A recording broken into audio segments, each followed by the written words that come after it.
Halo semua, jadi di video kali ini aku mau bahas tentang e-commerce atau perdagangan elektronik. Intinya ini tuh proses jual beli barang atau jasa yang dilakukan lewat internet. Simpelnya kita belanja online itu udah termasuk e-commerce.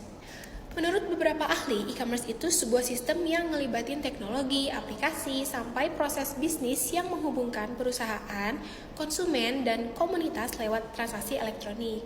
Jadi bukan cuma belanja di marketplace, tapi semua pertukaran data, informasi, dan layanan yang dilakukan secara digital. Nah, kenapa e-commerce ini bisa berkembang banget? Karena ada beberapa faktor pendukung, seperti internet itu jangkauannya luas, informasinya bisa dikirim cepat, kemudian biayanya juga hemat, dan yang paling penting, bikin pelanggan puas karena prosesnya cepat, gampang, aman, dan akurat. E-commerce punya ciri-ciri umum kayak ada transaksi antara dua pihak, ada pertukaran barang atau jasa, dan internet jadi media utama. Tambahannya ada fitur kayak transaksi tanpa batas ruang dan waktu, bisa anonim dan produknya bisa berupa barang nyata ataupun digital. Jenis transaksinya juga banyak, ada B2B, yaitu transaksi antar bisnis. Biasanya sudah punya hubungan lama dan datanya sering ditukar berkala.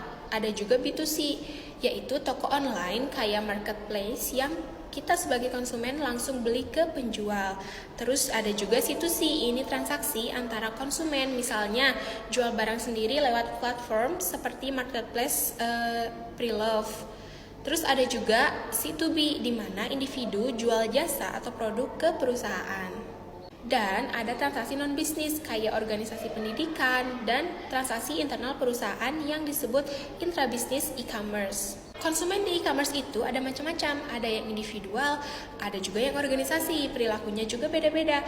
Ada yang impulsif gampang beli, ada yang sabar dan bandingin harga dulu, dan ada juga yang cuma nge-browse doang alias window shopper. Sebuah transaksi online dianggap setuju ketika terjadi penawaran dan penerimaan. Jadi, ketika kita klik check out lalu penjual konfirmasi, itu udah jadi kesepakatan. Keuntungannya banyak banget.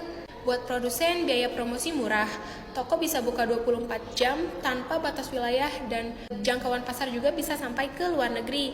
Buat konsumen, prosesnya gampang. Bisa bandingin harga dan bisa bayar pakai e-cash atau tanpa uang tunai. Buat masyarakat dan pemerintah, e-commerce juga mengurangi kemacetan, buka peluang usaha, dan meningkatin kreativitas.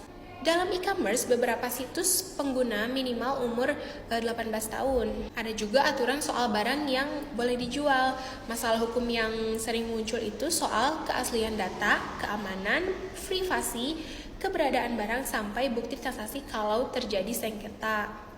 Makanya ada teknologi seperti kriptografi, enskripsi, dan semuanya sudah aman dan asli. Untuk keabsahan kontrak, hukum internasional bilang kalau ada digital tetap sah sebagai bukti. Tapi tetap ada tantangan sosial, yurisdiksi, hukum mana yang berlaku karena transaksi online bisa lintas negara. Sekian penjelasan dari aku mengenai e-commerce kali ini, semoga bermanfaat dan terima kasih.